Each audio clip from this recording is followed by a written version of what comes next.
Миру и милость Аллаха, уважаемые братья и сестры. После того, как я выложил видео, где рассказываю, как писалась «Кавказская повесть», что Павленко, по его словам, брал информацию у дагестанских стариков, я увидел вот такой вот сторис. Внимание на экран.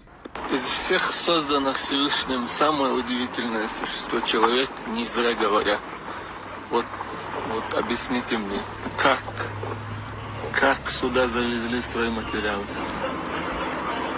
Как они построили эти дома? На ровном месте строить тяжело в наше время.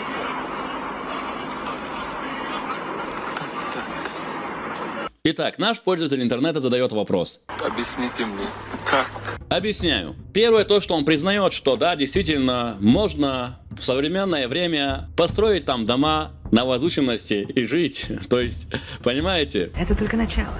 Какие ваши доказательства? Они кричат: приезжайте, посмотрите, вы сумасшедшие, вы не видели Гуниб, что ли? И так далее. Субханаллах. Ведь Аллах дарует победу. Аллах всемогущий. Да и не только из этой точки, да из любой точки, если Аллах захочет вырваться армия мусульман. Что вы несете? Неужели вы позабыли об этом?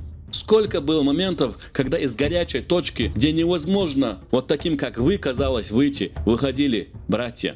Конечно, чтобы меня не обвинили сразу, ты не привел доказательства как исторические документы, я их буду зачитывать. Эти документы признают именно дагестанские историки, что действительно из Чоха села доставлялись продовольствие, Гуниб, то есть неприступная крепость, которую невозможно было пройти, дойти, зайти, выйти.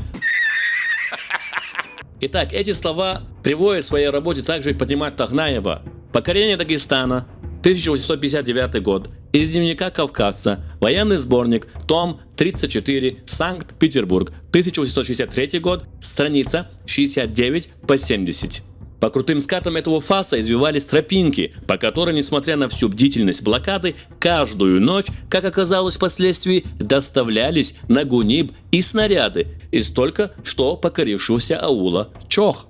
А вот на эту тему комментариев я никому не даю. Читаю свидетельство. На протяжении всех дней блокады, от подхода российских войск Гуниб-Дагу до начала штурма, то есть 9 до 25 августа, на гору, где располагался последний оплот Шамиля, каждую ночь поднимались люди с боеприпасами и продовольствием, предназначенными для мюридов, и, соответственно, спускались обратно вниз, чтобы на следующую ночь снова продолжить снабжение мюридов.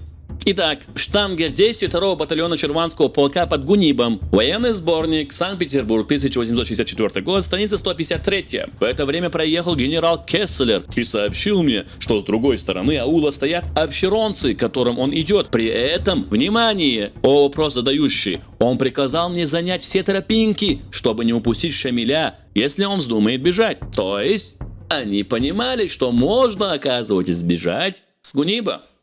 Я видел достаточно. Ну, мы только начали. Еще одно свидетельство. Фон Гольдман под Гунибом. Воспоминания очевидца. Военный сборник. Том 35. Санкт-Петербург. 1864 год. Страница 132. Читаю некоторую только часть. В короткое время доставил бы имаму по 2000 новых защитников в лице мюридов, тайком пробравшийся к нему. Представляете, а вот Байсангур-то не мог. Послушайте, это же бред.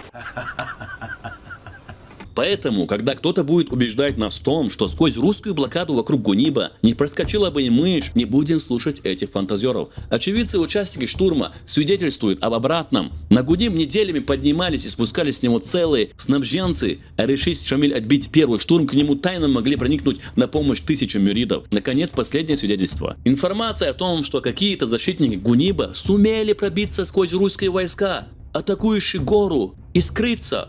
Ну, что скажете? Один из участников штурма Гуниба, описывая финал ожесточенного боя на восточной стороне Гуниб-Дага, отмечает, что на горе продолжается перестрелка. Я читаю, кстати, его слова. На горе продолжается перестрелка. Около аула, в пещерах и оврагах. Некоторые мюриды скрылись в скалах, и их повсюду ищут. Частное письмо о взятии Шамиля, русский архив. Наверное, это наш конец. Также хочу от себя добавить, что и дагестанские историки-современники приводят в своих историях, записях и в описании биографии Шамиля приводят, что Байсангур был на Гунибе, что также есть лакское предание, что также есть показания стариков дагестанских, которые участвовали в юности в сражениях движения Шамиля, Кавказской войне.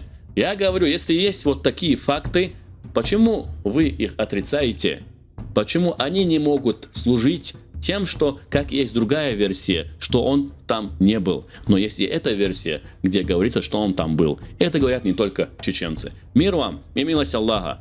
Кстати, задающий этот вопрос. Объясните мне, как? Я надеюсь, я ответил тебе.